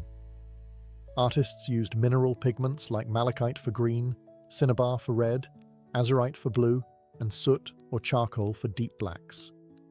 These pigments were ground and bound with animal glue or water for use on silk scrolls, wall murals, and ceramics. In Japan, the Shinto and Buddhist traditions shaped color usage. Red was a sacred and protective color, used in torii gates, shrines, and sacred robes. It symbolized life force, expelling evil and drawing good fortune. Indigo, derived from fermented AI plants, became a national staple in textiles and prints, offering both beauty and resistance to insects and decay. Artists in the Edo period used natural pigments for woodblock prints, including beni, safflower red, and gunjo, ultramarine blue, combining aesthetic elegance with symbolic intention. In India, colour was inseparable from spiritual identity. Hindu deities were often associated with specific hues. Vishnu with blue, symbolizing infinity, Lakshmi with gold, reflecting wealth and prosperity, and Kali with black, embodying time and destruction. Artists used gulal, coloured powders, mineral-based paints, and vegetable dyes to decorate temples, manuscripts, and textiles. Red, derived from madder or sindoor, signified purity, marriage, and sacrifice, especially in rituals and bridal attire. These Asian traditions didn't treat colour as passive decoration. Each pigment was chosen for its spiritual vibration, its place in nature's cycle, and its ability to communicate truth beyond language. Colour became a portal between the physical and the metaphysical, whether brushed onto scrolls, woven into cloth, or painted onto the bodies of gods. In the East, the spectrum was sacred. In the medieval and Renaissance periods of Europe, no colour carried more mystery, reverence, or cost than blue, especially the rare, deep ultramarine made from ground lapis lazuli. This brilliant stone, mined almost exclusively in the mountains of what is now Afghanistan, became one of the most prized pigments in art history. Transported across dangerous trade routes and more expensive than gold, lapis was ground by hand into powder and mixed with oil or egg tempera to create a glowing blue paint. Ultramarine, meaning beyond the sea. Ultramarine wasn't just a pigment, it was a status symbol. Because of its expense, it was often reserved for the most sacred parts of a painting: the robes of the Virgin Mary, the heavens, or angelic figures. Its use conveyed both spiritual and financial devotion. Patrons who commissioned works featuring ultramarine made clear not only their wealth, but their piety, as placing such precious blue on Mary's robes symbolized divine grace, purity, and heaven itself. The technical preparation of ultramarine was painstaking. Raw lapis lazuli contains impurities, so artists or their assistants would grind the stone, knead it with wax and lye, and wash it repeatedly to extract only the finest pigment. This delicate process made the colour's radiance all the more miraculous. It shimmered with a richness and depth no other blue could replicate. While ultramarine dominated altarpieces and religious panels in Italy and Northern Europe, another blue, azurite, was more affordable and widely used, though it lacked the brilliance of lapis. Artists like Giotto, Fra Angelico, and later Michelangelo used both, often layering azurite beneath ultramarine for intensity. The Renaissance also witnessed a growing understanding of light, perspective, and atmospheric colour. Blue began to appear not only in sacred imagery, but in skies, landscapes, and clothing, as a symbol of distance, dignity, and calm. The colour shifted from the purely divine to the emotional, expressing melancholy, mystery, or majesty. Yet even as artists explored new styles and techniques, ultramarine remained a kind of visual gold. It spoke of effort, faith, and the longing to capture the infinite on canvas. In Renaissance art, blue was not just a colour, it was transcendence, powdered and painted by hand. Among the most emotionally charged colours in the history of art, red has always carried weight, of blood, love, rage, sacrifice, and divinity. In the medieval and Renaissance worlds, artists relied on two principal red pigments, vermilion and madder. Each had its own texture, origin, and symbolism, and together they painted the emotional core of countless masterpieces. Vermilion, a vivid orange-toned red, was derived from cinnabar, a naturally occurring mineral made of mercury sulfide. Toxic and precious, cinnabar was mined carefully, crushed, and refined into a pigment so vibrant it seemed to glow. Vermilion was favoured for its intensity and permanence, and it became a staple in illuminated manuscripts, frescoes, and altar paintings. It marked divine presence, sacred blood, and heavenly fire. In Christian iconography, it often appeared in depictions of the crucifixion, the tongues of Pentecost, and the robes of saints and martyrs. In portraits, vermilion highlighted power, the rich reds of cardinals' robes, the flushed cheeks of aristocrats, and the symbolic authority of kings. However, because of its toxicity and cost, it was not always accessible, especially in large quantities. Artists had to use it sparingly and skillfully. Madder, by contrast, was a more humble plant-based pigment. Extracted from the roots of the Rubia tinctorum plant, madder offered a range of reds from soft pinks to deep burgundy, depending on preparation. It was widely cultivated across Europe and Asia, and used not only in painting, but in textiles and dyes.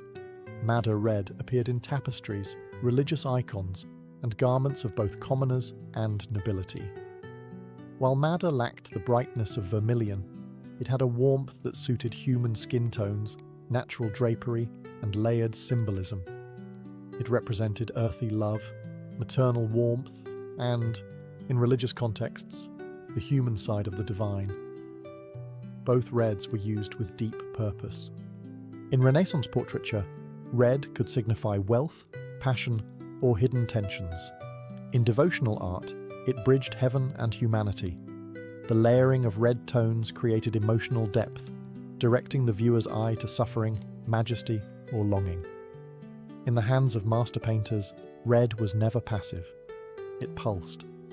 Whether made from mercury-laced stone or patiently gathered roots, red captured the extremes of the human experience, from sacred to sensual, from royalty to rage. While often overshadowed by the grandeur of reds and blues, yellow played a quiet yet crucial role in the history of art. It symbolized light, divinity, wisdom, and wealth, but also betrayal and decay. This duality gave yellow a strange power. Artists could use it to represent the divine halo of a saint, the richness of embroidered robes, or the cunning of a traitor. From prehistoric caves to Renaissance altarpieces, yellow always spoke, sometimes brightly, sometimes ominously. The earliest yellows came from natural earth pigments like yellow ochre, made from hydrated iron oxide. Mined from the earth and ground into fine powder, it produced a warm, golden tone that was both durable and stable. Used since prehistoric times, ochre was applied in Egyptian tomb paintings, Roman frescoes, and medieval manuscript margins.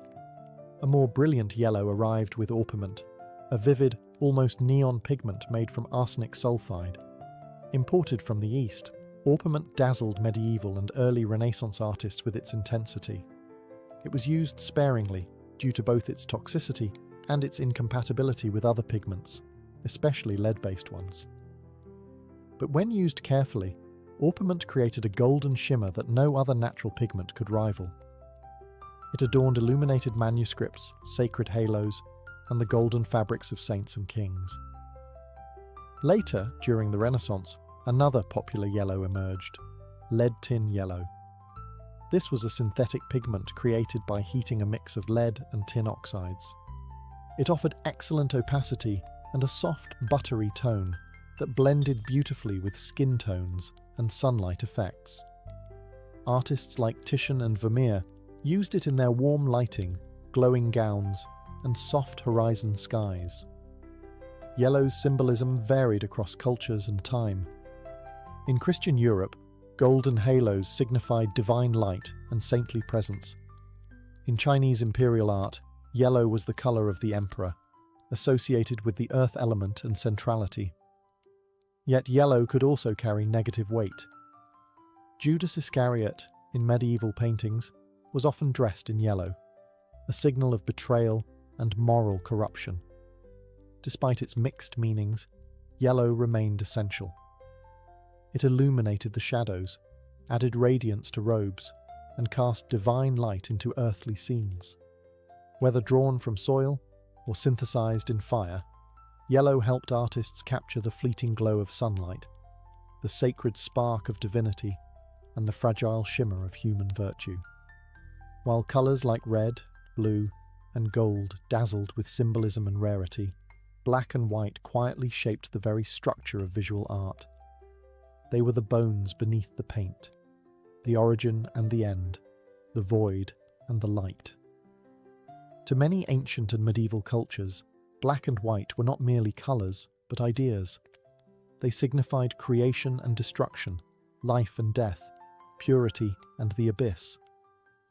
Black pigments came from a variety of sources, the most common being carbon black, made by burning organic materials like bones, vines, or wood in low-oxygen environments.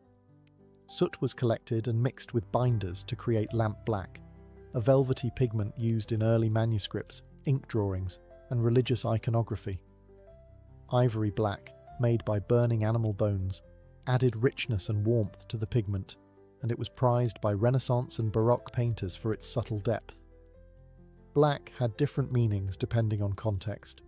In many Christian artworks it symbolized mourning, sin, and the void, the absence of God's light.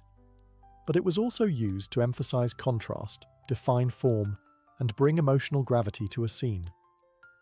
In medieval illuminated manuscripts, black ink formed the sacred text, while gold and color danced around the edges.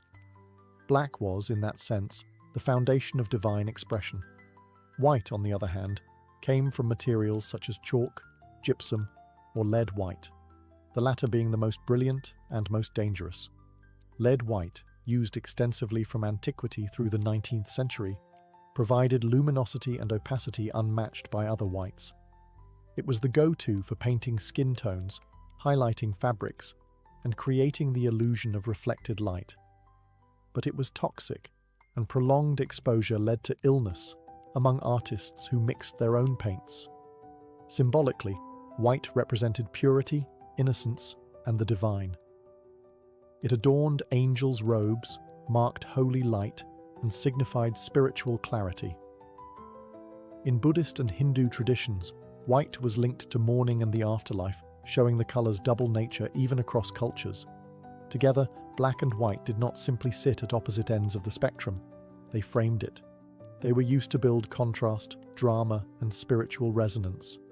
In their interplay, artists found the power to carve form out of void, and to express the most profound mysteries of existence without a drop of color. The 19th century marked a turning point in the history of color, a dramatic shift from nature-bound pigments to lab-created hues that forever changed how artists worked and what they could express. This was the era of synthetic color, born not in quarries or plants, but in chemistry labs. Suddenly, colors that had once been rare and expensive could be mass-produced, cheaper, brighter, and more consistent than ever before. The breakthrough began with Movine, the first synthetic dye, discovered accidentally in 1856 by an 18-year-old chemist named William Perkin. While attempting to create a malaria treatment, Perkin stumbled upon a brilliant purple stain, one that clung to fabric with vibrancy. It wasn't long before industrial chemists applied similar techniques to create synthetic versions of ultramarine, emerald green, alizarin crimson, a replacement for madder, and countless others. Artists were no longer limited by nature. The spectrum expanded. With this newfound freedom, painters began experimenting boldly. The Impressionists, for example, embraced synthetic pigments like chrome yellow, cobalt blue, and viridian. These paints dried faster, mixed more easily, and held their intensity over time.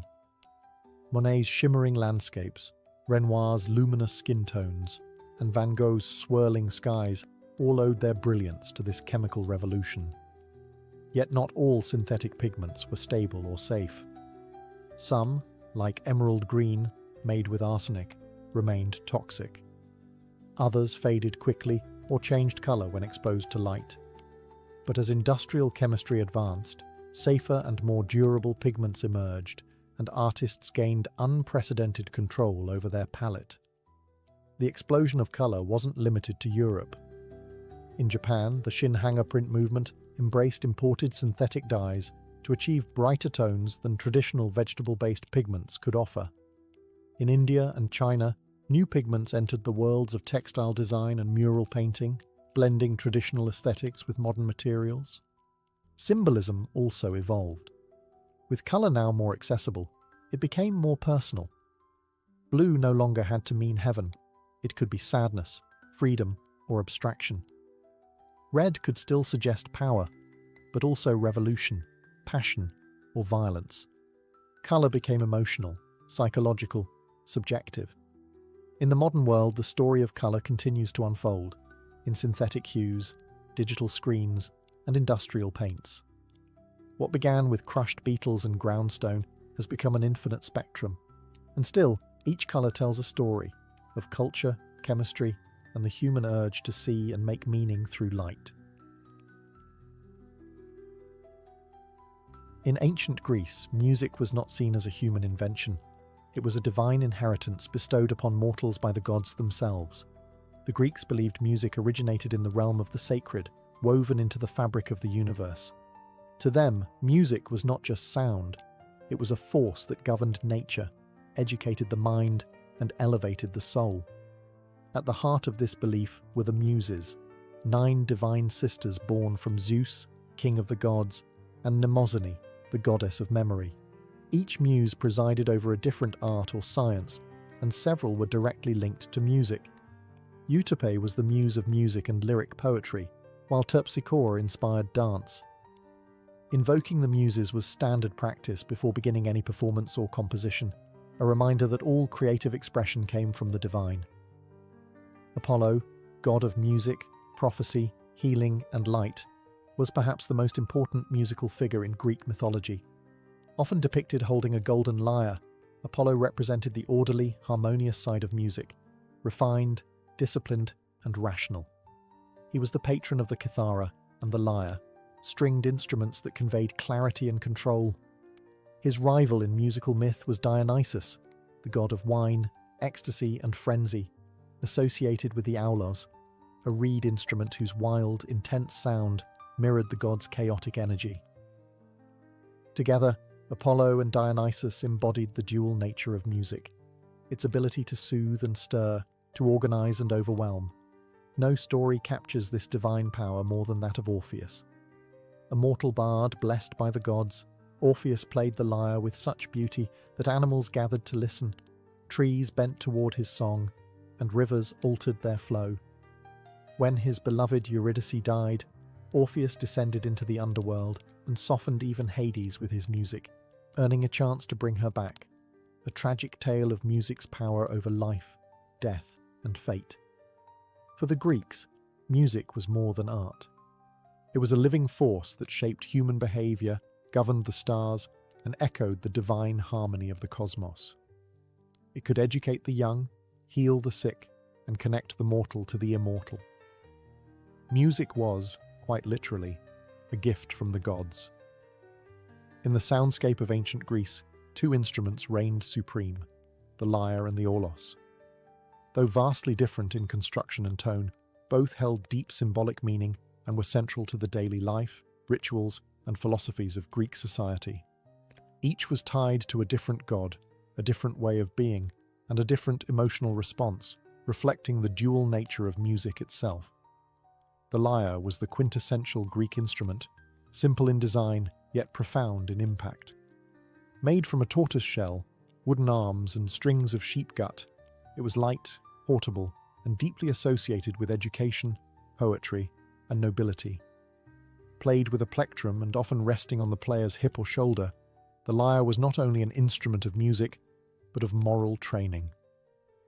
Young boys, especially those from aristocratic families, were taught to play the lyre as part of their early education. Through learning harmony and rhythm, They were believed to internalize discipline, balance, and self-control, ideals of the Apollonian worldview. In contrast, the lulls was a double-reeded wind instrument, similar in appearance to an oboe or clarinet. It produced a piercing, almost hypnotic sound, and was most often played in pairs. Two tubes held and blown simultaneously, sometimes using a leather strap called a forbear to steady the face. Unlike the serene and structured tones of the lyre, the lulls conjured intensity, emotion, and even ecstasy. It was used in military marches, religious ceremonies, and particularly in Dionysian rituals, where frenzied dance and spiritual intoxication were common. Its breathy, rhythmic force stirred the passions, making it the instrument of Bacchic mystery and liberation. Other instruments existed: the kithara, a larger, more professional version of the lyre, drums, cymbals, and the panpipes, syrinx, associated with pastoral traditions. But the cultural dialogue between the lyre and lulls defined much of Greek musical philosophy. Apollo and Dionysus, reason and passion, order and chaos, all echoed in the strings and reeds of these instruments. In this musical duality, the Greeks recognized a fundamental truth. Music was not monolithic. It had moods and meanings, high and low purposes. It could civilize or intoxicate, elevate or unravel, all depending on which instrument was in your hands. In ancient Greece, music was not an extracurricular indulgence. It was essential to the development of character, intellect, and civic virtue. The Greeks believed that music had the power to shape the soul, influence behavior, and align the individual with the greater harmony of the cosmos. As such, it formed a central pillar of paideia, the educational and cultural training of a citizen. From early childhood, young boys, particularly those from aristocratic families, were taught to sing and play the lyre as part of their formal education. Alongside gymnastics and literature, music was seen as a necessary discipline, one that trained both body and mind. Plato, in the Republic, emphasized that music, when taught properly, cultivated inner harmony and moral strength. It trained the emotions to follow reason, making a person more balanced and just. The right kind of music could elevate the soul, the wrong kind could corrupt it. For Plato, modes, the specific scales or tonal structures used in Greek music, carried distinct ethical qualities. The Dorian mode, for instance, was considered sober and manly, suitable for warriors. The Phrygian mode was passionate and emotional, and the Lydian mode was thought to soften or even weaken character. Thus, teaching music was not just about sound, it was about shaping ethical temperament. Aristotle, in his Politics, also regarded music as essential to education, but with a more pragmatic view. He believed that music could serve various functions: education, entertainment, and even catharsis, the cleansing or purging of emotions. While he agreed with Plato that music influenced character, he was more open to its emotional and recreational uses, so long as they were guided wisely. Singing was equally important. Homeric epics like the Iliad and the Odyssey were passed down through oral tradition, often sung by rhapsodes or bards with lyres. Memorizing and performing these poems taught not only language and history, but heroism, piety, and cultural identity. Music was the vehicle through which moral narratives were absorbed and repeated. To the Greeks, education was never just about facts or utility. It was about forming a soul attuned to beauty, order, and virtue. Music, they believed, was the tuning fork of the human spirit, capable of harmonizing the individual with both society and the cosmos. In ancient Greece, music wasn't only an art, it was a science. The Greeks, ever in pursuit of understanding the cosmos, believed that music followed the same universal laws that governed the stars, geometry, and the soul itself. At the heart of this belief was Pythagoras, the philosopher and mathematician who discovered the numerical relationships behind musical harmony and laid the foundation for music theory in the Western world. According to legend, Pythagoras once walked past a blacksmith's workshop and noticed that different hammers produced different pitches when they struck metal. He deduced that the pitch was related to the size and weight of the hammer, a numerical proportion. Inspired, he began experimenting with a monochord, a single-stringed instrument, to explore the relationship between string length and pitch. He found that when the length of a string was divided into simple ratios, such as 2-1, 3-2, or 4-3, the resulting tones were harmonious. A string half as long, 2-1, produced a note an octave higher. A string 2/3 the length, 3-2, produced a perfect fifth. These discoveries showed that harmony was not just a matter of taste. It was mathematical, measurable, and universal.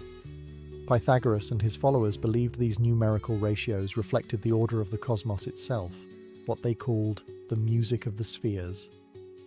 Though this cosmic music could not be heard by the human ear, it was thought to arise from the movement of celestial bodies, each planet and star producing a tone according to its speed and distance. Thus, the universe was imagined as a grand, silent symphony, harmonious, balanced, divine. This fusion of music, mathematics, and cosmology profoundly influenced later thinkers, including Plato and Aristotle. Plato described the soul as being structured according to musical ratios, and he believed that the study of music, alongside geometry and astronomy, led the mind closer to truth. In this framework, music became more than aesthetic pleasure. It was a path to wisdom. By studying harmony, one was not merely learning to play well, but learning to live well.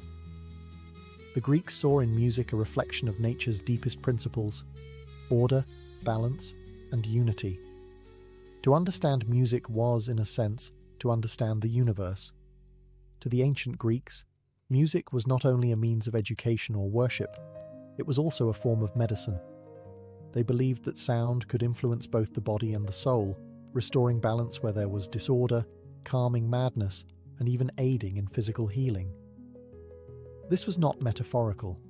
Music was considered a therapeutic tool, rooted in the same belief system that tied it to the cosmos, that harmony in sound mirrored harmony in the self. One of the earliest advocates of music therapy was Pythagoras, who believed that the soul could be tuned, much like a lyre. His followers practiced what they called musical purification, playing specific modes or melodies to soothe emotional distress or redirect unhealthy desires. According to ancient accounts, Pythagoreans would begin and end their day with specific pieces of music: morning melodies to awaken reason and clarity, and evening harmonies to induce calm and sleep. Plato echoed these ideas in his writings, suggesting that certain musical modes could encourage virtue while others stirred chaos. Just as unhealthy food could damage the body, the wrong type of music, he warned, could corrupt the soul. In the Republic, he wrote of purging bad musical forms from the ideal society to ensure moral and emotional well-being. In the healing sanctuaries of Asclepius, the god of medicine, music was sometimes used alongside dreams, baths, and herbal remedies. Patients seeking cures would undergo rituals that included music and chanting, designed to realign the inner self with the harmonious order of nature and the gods. The lyre, gentle and controlled, was especially favoured for calming the nerves and steadying the spirit. The idea extended even to mental illness. Melancholy, mania, and hysteria were seen not just as medical conditions, but as imbalances of humours and soul states, and music, when correctly applied, could help restore order. The philosopher Theophrastus even documented cases of patients cured through carefully chosen melodies. Though they lacked the tools of modern medicine, the Greeks intuited what science would later confirm: that music can affect heart rate, reduce anxiety, and stimulate emotional response. For them, the connection was deeper. Music was medicine for the soul, a gentle guide toward harmony in mind, body, and cosmos.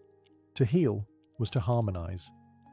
In ancient Greek theatre, music was inseparable from drama. It did not merely accompany the performance, it was the emotional and philosophical heartbeat of it. From the earliest tragedies to the bawdiest comedies, music helped shape the tone, deepen the message, and give voice to the people through one of the most distinctive elements of Greek drama, the chorus.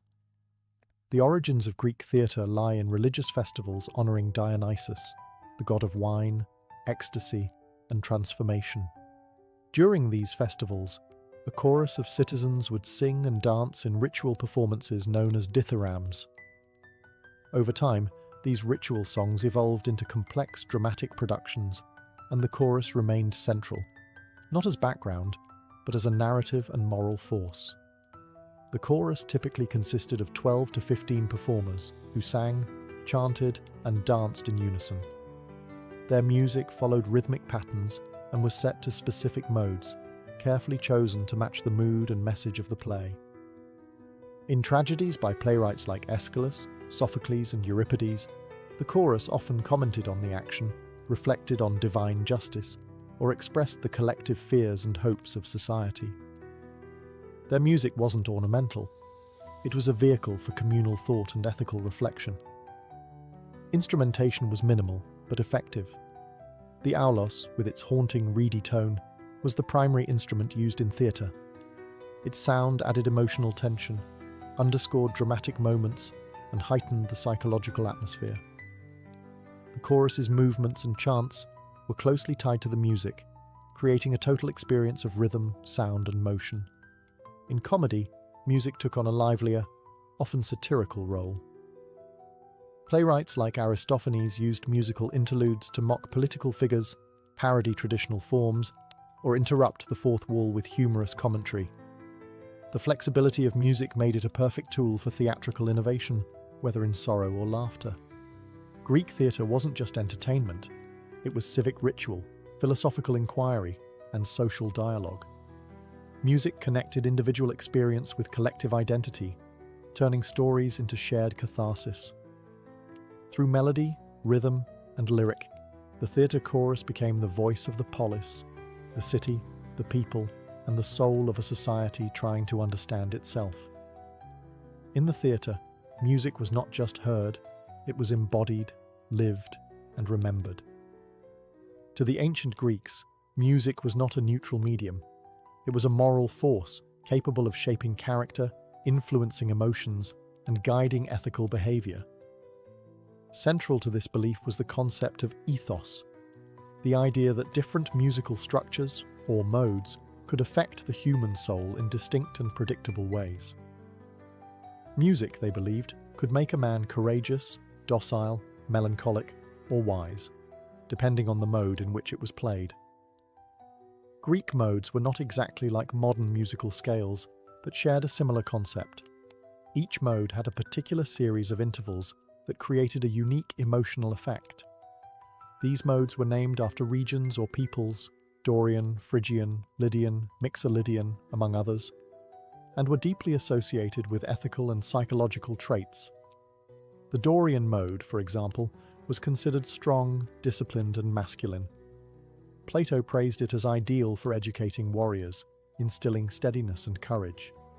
The Phrygian mode was more passionate and ecstatic, linked with religious fervor and emotional intensity, often associated with the worship of Dionysus.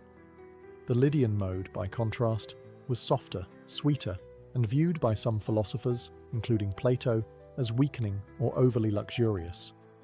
This belief in musical influence extended into law and governance.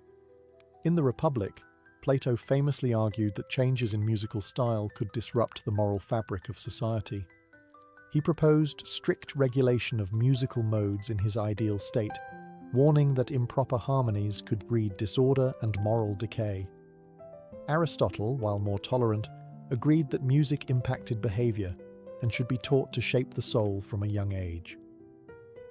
Musicians and theorists like Aristoxenus further developed the science of modes, analyzing their interval structures and performance techniques. For the Greeks, this was not abstract theory. It was a form of moral engineering. Musical education wasn't just about producing skilled performers, it was about cultivating virtuous citizens. The concept of ethos gave music a unique and powerful status in Greek culture, not simply an art form, but a guide for ethical living. The idea that melody could influence one's soul, behavior, and even societal order reveals just how seriously the Greeks regarded music. It wasn't just sound, it was philosophy in vibration. Harmony wasn't just in the notes, it was in the soul. In ancient Greece, music was not confined to theatres, temples, or classrooms. It flowed through the rhythms of daily life. It was present in ritual, woven into labour, and central to celebration. From sunrise to sunset, music accompanied the Greek people, echoing in the marketplace, the gymnasium, the vineyard, and the home. Religious rituals were among the most important settings for music. Hymns and chants, known as paeans, were performed to honour the gods, particularly Apollo, Dionysus, and Demeter. These songs were often sung by choirs accompanied by the lyre or aulos, and they were believed to purify the soul and attract divine favour. Sacred festivals such as the Pythian Games and the Panathenaea featured musical competitions alongside athletic contests, emphasising music's role as both offering and art. In funerary rites, mourners sang threnodies, solemn melodic laments to honour the dead. These songs, often deeply personal and improvised, allowed grief to find structure through melody. Music became a bridge between the living and the departed, expressing sorrow and remembrance when words alone fell short. Music also played a role in labour. Harvesters sang epic songs and chants to coordinate group effort and maintain rhythm in tasks like rowing, reaping, or grinding grain. These melodies made work more bearable, turning repetition into shared experience. Fishermen, shepherds, and farmers all had their own musical traditions, blending practical timing with cultural expression. At home, music was part of leisure and learning. Women played the lyre or sang during weaving and child-rearing.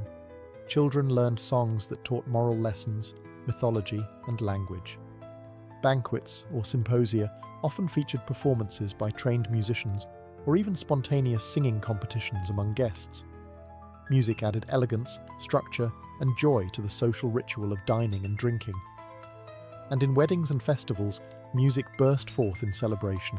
Dances, choruses, and processions filled the streets with rhythm and sound. These joyful expressions were not mere entertainment. They were acts of communal unity, shared identity, and spiritual affirmation. In every corner of Greek life, music served a purpose: sacred, practical, emotional, or social. It was the invisible thread binding individual moments into cultural continuity. For the ancient Greeks, music was not a separate domain. It was life itself, in harmony. Though the voices of ancient Greek musicians have been silenced by time, the echoes of their ideas still resonate throughout Western music, philosophy, and education. From their instruments to their theories, the Greeks laid the foundation for how music would be understood, taught, and valued for centuries to come. One of the most enduring legacies is the concept of music as a structured, mathematical system, an idea championed by Pythagoras and later refined by thinkers like Plato and Aristoxenus. Their belief that music reflected universal harmony influenced not only music theory, but the entire worldview of later civilizations. Medieval scholars adopted this idea into the quadrivium, a curriculum of arithmetic, geometry, astronomy, and music, placing musical study alongside the highest intellectual disciplines. Greek instruments also left their mark. The lyre, kithara, and aulos evolved into later European string and wind instruments. The Roman cithara, a direct descendant of the Greek kithara, inspired the medieval citole and eventually the modern guitar. The aulos, with its double reeds and haunting tones, foreshadowed the oboe and other woodwinds. Even the physical posture of playing and the relationship between musician and instrument reflect ancient practices passed down through generations. Perhaps more influential, however, was the Greek idea that music molds the soul. This belief continued through Roman education, influenced early Christian doctrine, and resurfaced in the Renaissance when classical texts were rediscovered. Composers and philosophers like Boethius, who studied Greek musical thought, brought the ethos of antiquity into dialogue with Christian theology, laying the groundwork for music's spiritual and educational role in Europe. Fragments of ancient Greek music itself survive, most famously the Seikilos epitaph, the oldest complete musical composition known, etched into a tombstone in Asia Minor. Though sparse, These notated pieces give us glimpses into the melodic contours and rhythms of the past. Today, the Greek vision of music as a force that binds the cosmos, heals the soul, educates the mind, and elevates the spirit remains a powerful idea. Their understanding of music not as mere entertainment, but as a guide for ethical and emotional life, still influences how we teach, perform, and experience music. The music of ancient Greece may no longer be sung aloud, but its philosophy still plays, softly, in the background of our culture.